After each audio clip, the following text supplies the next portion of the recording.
Marsupials used to live in Antarctica. Yes, I'm referring to that Antarctic wasteland where emperor penguins live. In fact, marsupials didn't even grow up in Australia. If you're familiar with world geology, about 125 million years ago, mammals and marsupials diverged, and they lived in the greater Gondwana, which was a former supercontinent after Pangaea. As marsupials spread around Gondwana, they ended up primarily in Australia, which would eventually diverge, and Antarctica went south.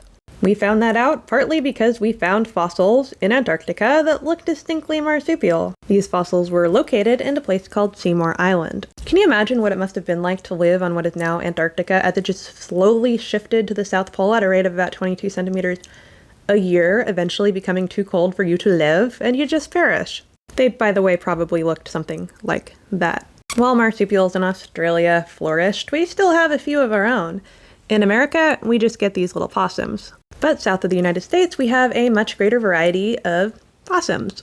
That's a mouse possum. There's also a few other subspecies, but they're adorable. And just for the fun of it, all marsupials share a pretty interesting reproductive system. Males have forked members, and females have a tripartite reproductive system. For the kangaroos we all know and love, they have several little jelly beans that have no legs, and they have to crawl their way up into the pouch, winner take all. But it is not entirely unheard of for them to have twins. Really, I'm pretty content with just being a regular old mammal. Have a good night. Now you know.